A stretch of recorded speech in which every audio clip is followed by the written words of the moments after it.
Not everybody had a good day out here.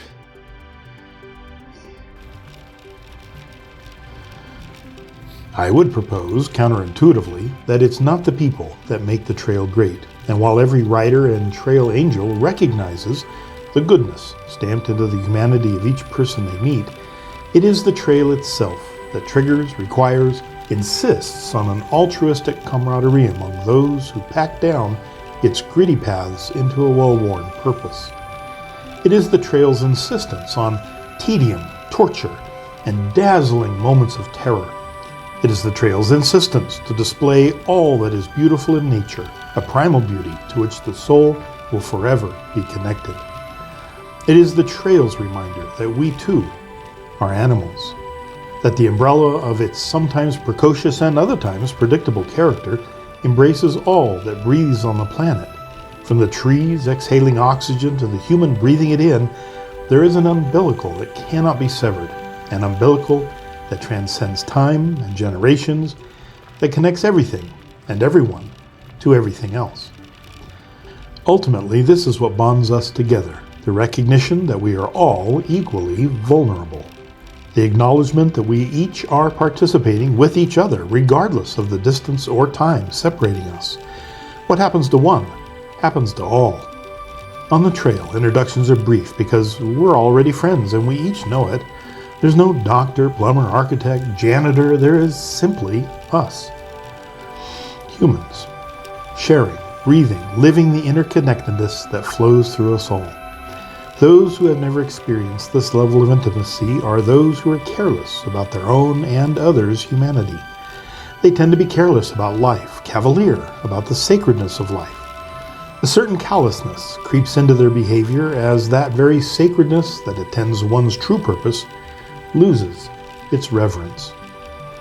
And while it is extraordinarily unlikely that we'll see each other again, it is equally extraordinary that through the ever-deepening sacredness of the human connection, that the shared trials and joys which the trail itself has forged in us, individually and collectively, it is that indelible imprint of the oneness of humanity that will dwell in us for the remainder of our lives.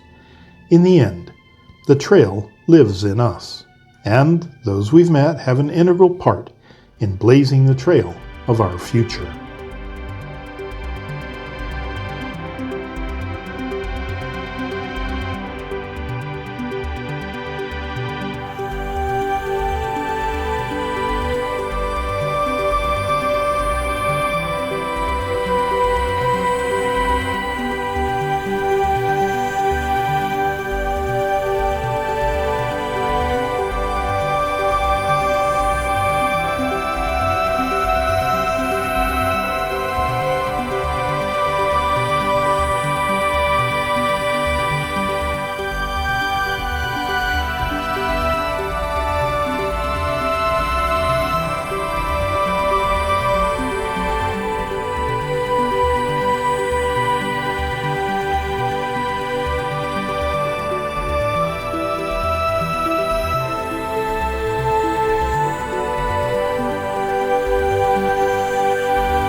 Everybody's struggling this year with water.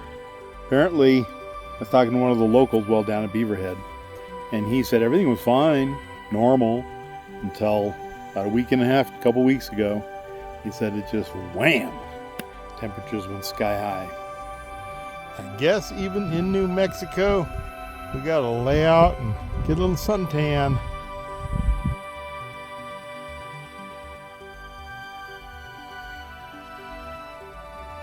Diamond Creek.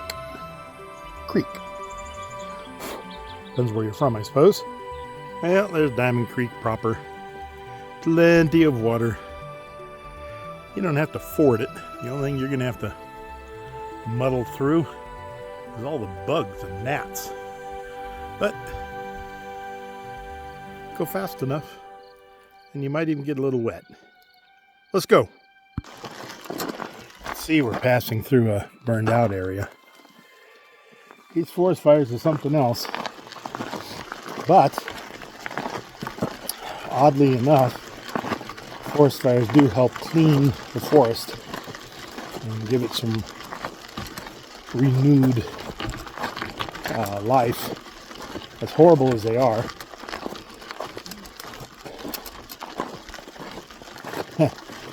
Reminds me of a fire that happened when my dad was a boy.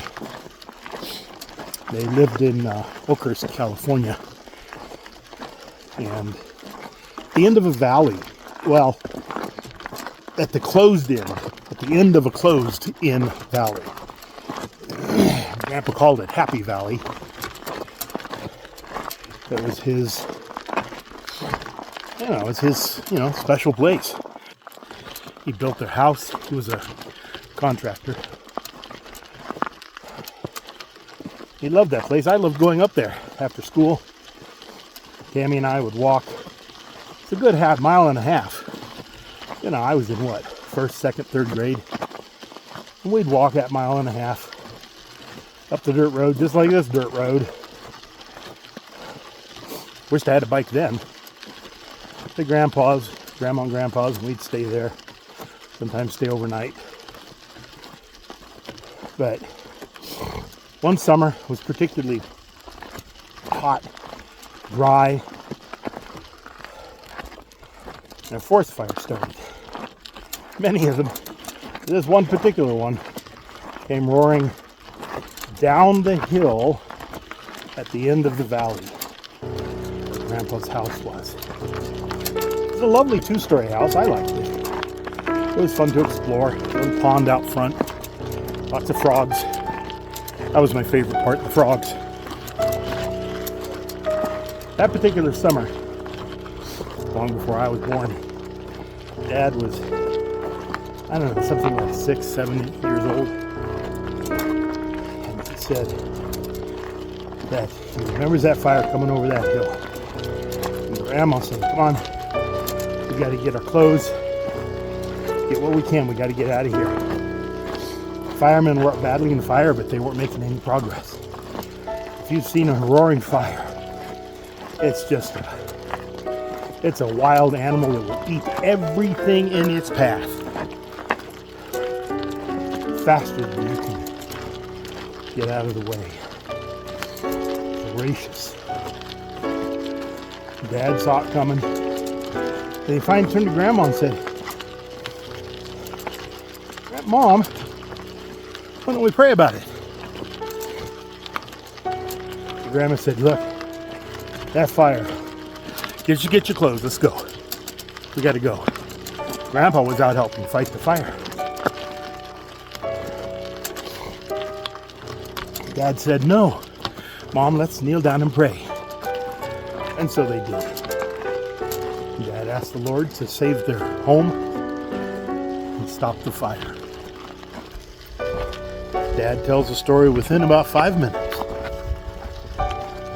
Stormy black clouds came up over the top of the ridge, right up over behind the fire. And the rain started. And it rained harder and harder and harder. And pretty soon, it put the fire out. A valley and a home that was saved by the prayers of a little 6-year-old boy, my father, who believed in Jesus and was willing to act on that belief when he needed help. You can still go up to Happy Valley. I don't think the house is there anymore. But you can go up Happy Valley Road up to the end where Grandpa raised his family. It's there in Oakhurst. Follow the road up beside the Seventh-day Adventist Church. Go on up that road. There's a left turn on the Happy Valley Road.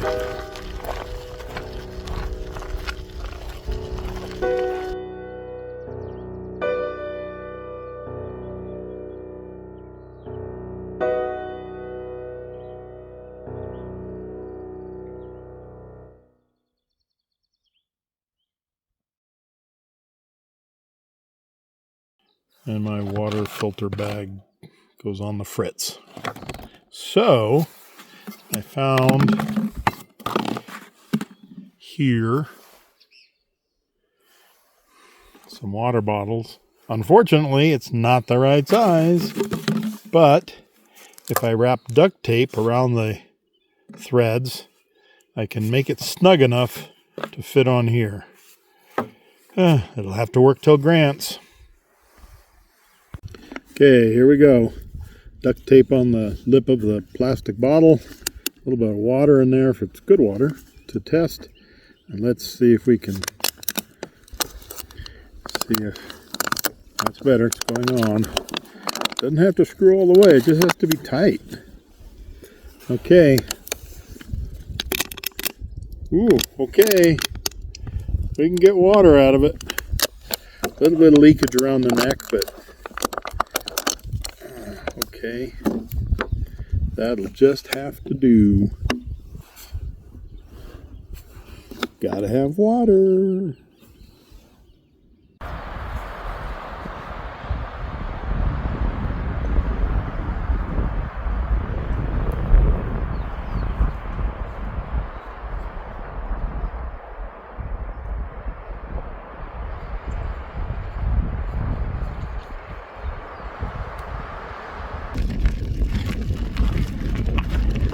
Pretty harsh headwind. Stopped to take rocks out of my shoes, and it blew my bike over. Twisted the front wheel a bit. Not the, just so you know, you're riding with your handlebars pointed the wrong direction. Just a little bit, just enough to be irritating. There's a curve here on the road. Walking to it. Oi! Hopefully it's enough of a curve. At least take the wind on the quarter instead of on the front. This is, you know, there's no place to stop and camp. Well, I mean, I guess you could. I guess I will if I have to. Can't find anything else wrong with the bike. So, I don't see anything missing.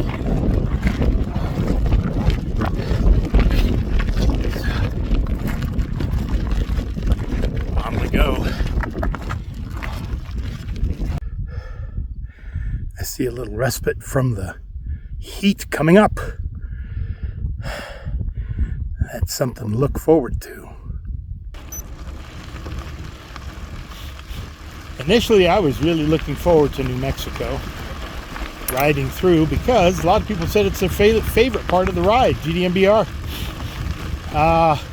Probably because of the heat, it has not been my favorite part of the ride. Quite the opposite.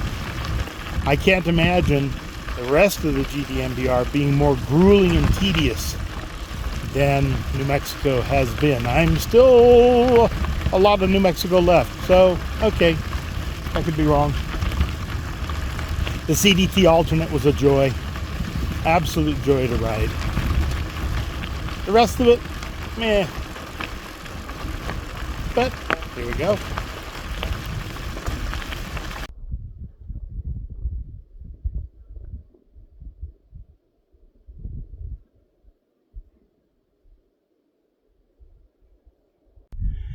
A wild and desolate country. This is not the place where you want to lose your spine. Chin up, back straight. Let's go. Goodbye, Gila National Forest. I enjoyed some of you, and I will not miss most of you. It's been nice knowing you. The Vila Ranch should be more prominently displayed on maps and in other discussions of the CDT as well as the GDMBR.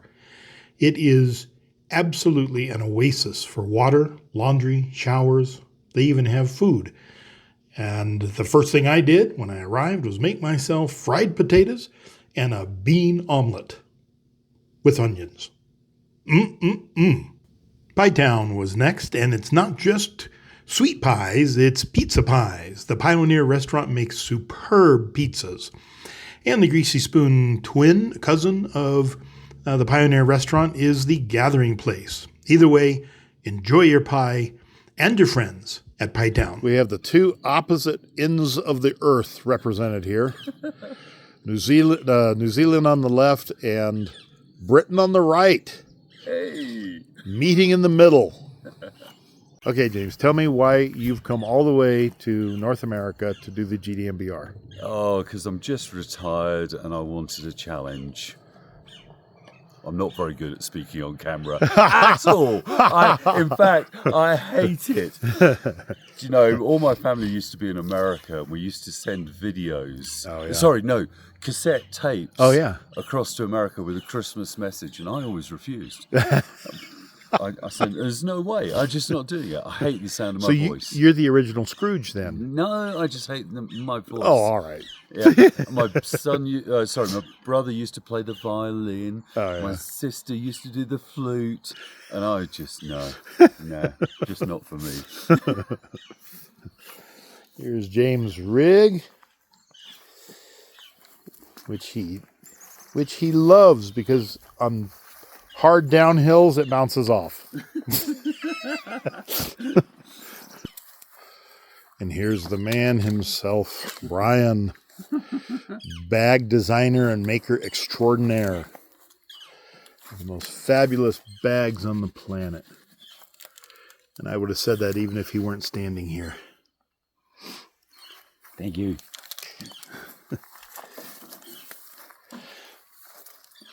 Holstered panniers. Look at that. Brian is so busy making bags, he's sold millions of bags, and so he has loads of time to come do the GDMBR. Gary, and off they go. so good to see you. Likewise, James. It's been a pleasure, Brian. I look forward to Thank you. Ride safe.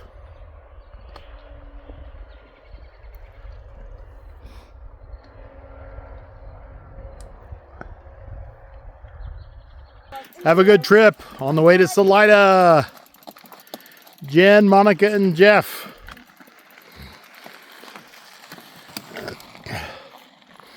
Mom bringing up the rear. Yeah. Bye.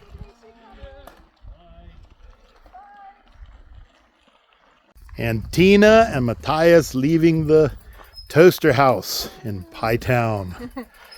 Two of the most wonderful people who I can now call my friends. Have a safe ride. You too. Hopefully we'll see you down the road, Yeah, maybe, that'd be great. with any luck.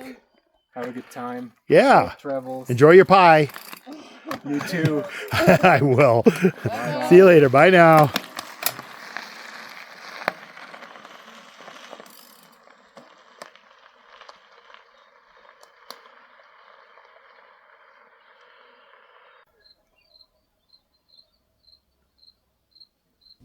The old house is empty now, but I can still hear the laughter of my friends.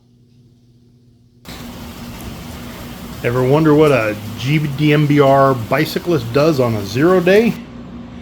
Here's what we do. Maintenance. Nora and Chris from Propel Bikes really deserve a hand and a shout out. Look, Nora even wrote me, "I really hope you can finish your trip. Hope this makes it to you." And then Nick wrote, "Best wishes for an amazing adventure." All I ordered overnight shipping. They went out of their way to ship it same day. Some bolts, some special bolts for my roll-off hub. Propel Bikes. Good people. And not being able to decide what to do with some extra pancake flour, using a cue from my wife, I made a pancake mug cake. Aside from the disappointment at Host Spa that the water spigot was locked, I enjoyed spending a night on the porch and to wake up to the beautiful morning. A quick ride over to the Pueblo Pintado, which has the market, filled up, beautiful market, and the beautiful scenery along the way. This was actually a really nice spot in New Mexico. And this coyote, which crossed my path, couldn't really decide what he wanted, but I think he likes New Mexico too.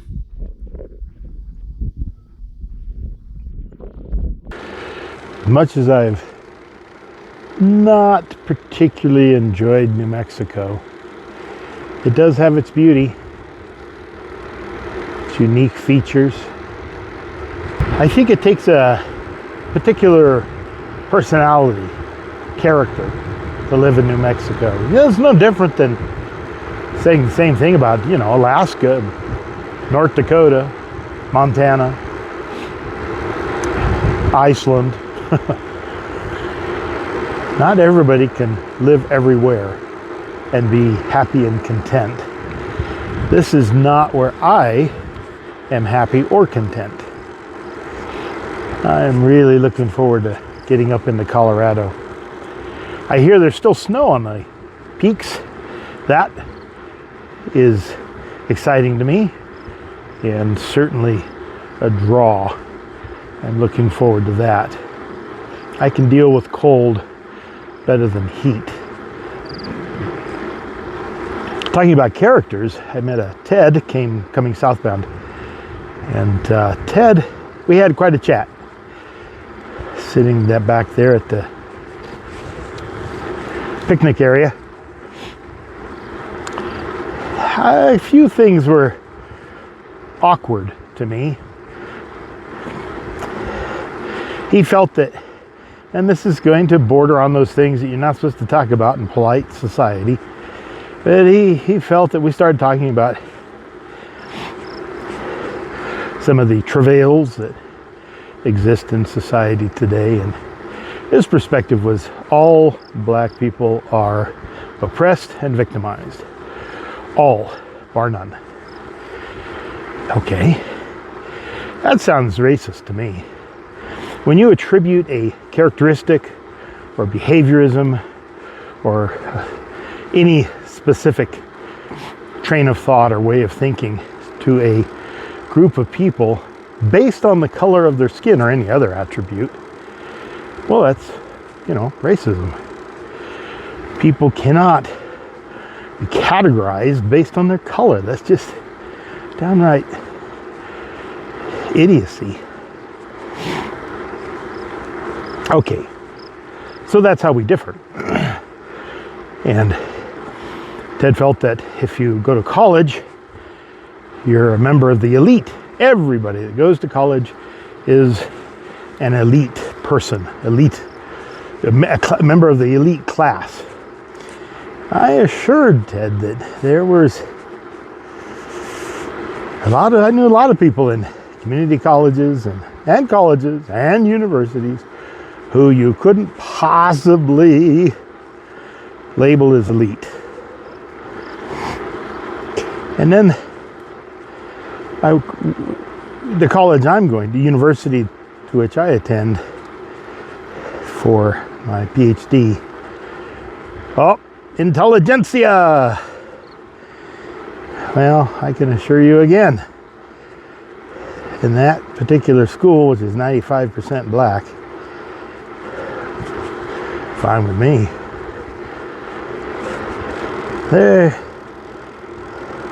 How could you have a population of hundreds of thousands of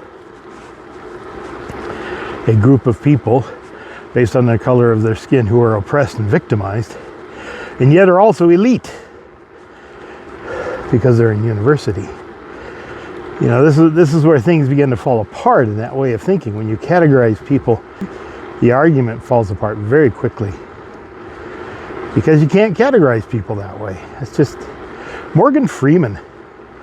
Is he an elite or is he oppressed? Which is it? I really appreciate his perspective. He doesn't approve of Black History Month. He's an American. He has American history. That's his own words. He's not an African American, he's an American. In his own words.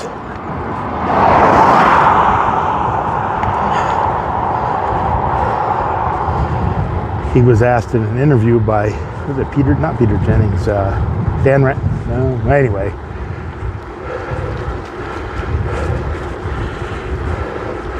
Good morning. Good.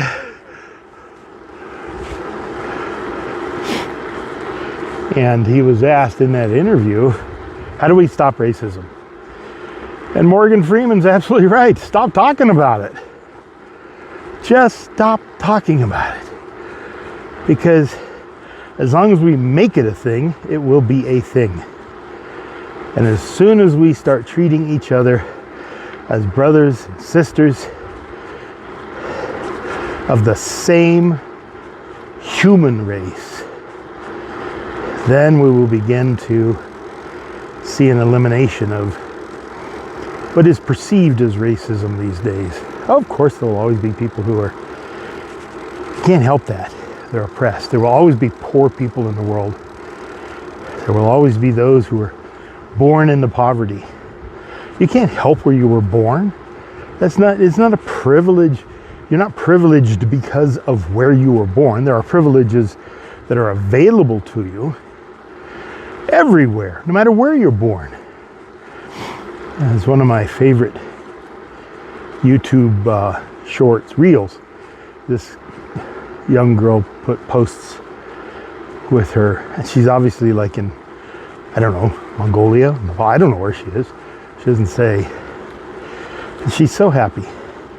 That's the way we should be. We're privileged to be alive and be happy. And here is Wayne.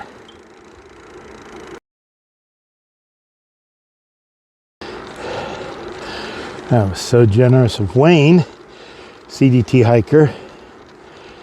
Somebody stopped and gave him some water, so he gave me some of it. It just didn't need it all.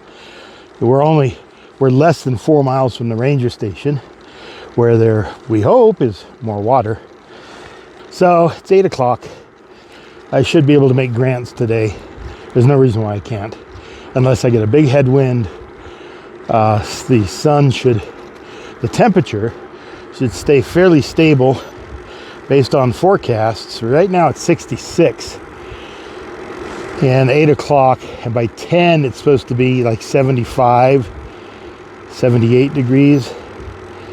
So I should be in Grants easily by noon.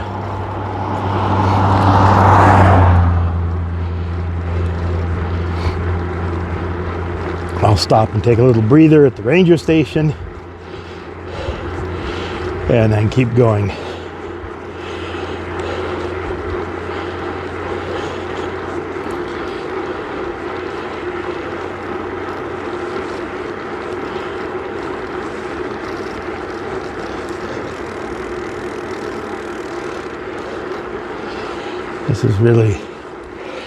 This is lovely country through here.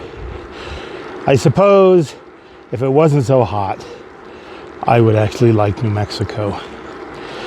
But New Mexico comes with heat. That's how it's served. The ranger station here, about 16 miles south of Grants, is closed. There's a gate, it's locked, and it says the ranger station is closed due to no water. However, if you come on under the gate, you will find, presumably, hopefully, somewhere, some trail angels keep a container of water filled and available for CDT and GDMBR.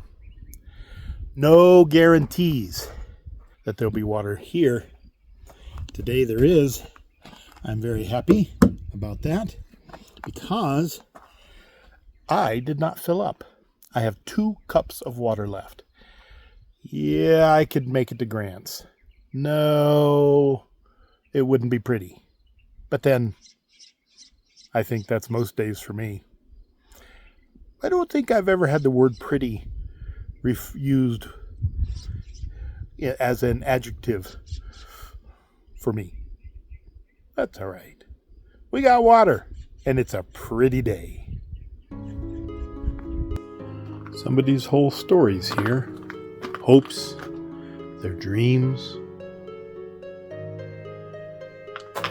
And they built their whole family in this little home. Probably the shower was in there. This was most likely a bedroom.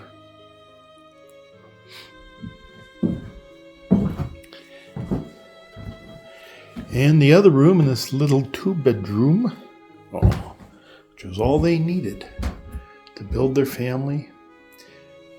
Carefully, thoughtfully chosen wallpaper. This is the living room, kitchen, dining. They had memories here. Happy ones, probably some sad ones. Some births, some deaths in their home. And now they're gone. Except life goes on. And the mud daubers have taken over. There are little babies in there. You can't quite see them from here. But they squeak every once in a while. And the parents keep coming in. With their dreams. And their children and their hopes and their aspirations.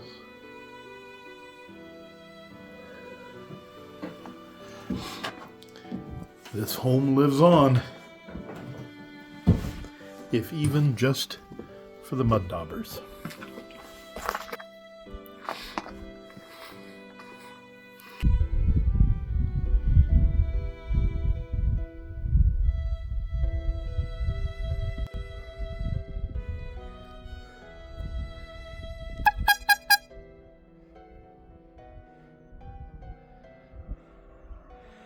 Go! Whoa! Chaco Trade Center will always be, for me, one of the highlights. Perry and the rest of the team, Cliff and Herbert, were extraordinarily kind. Complimentary coffee, free place to stay, laundry facilities, air pump. In the middle of nowhere, another oasis of kindness and generosity. Real beer-battered chili rellenos. And guacamole made at the table. This place is to die for.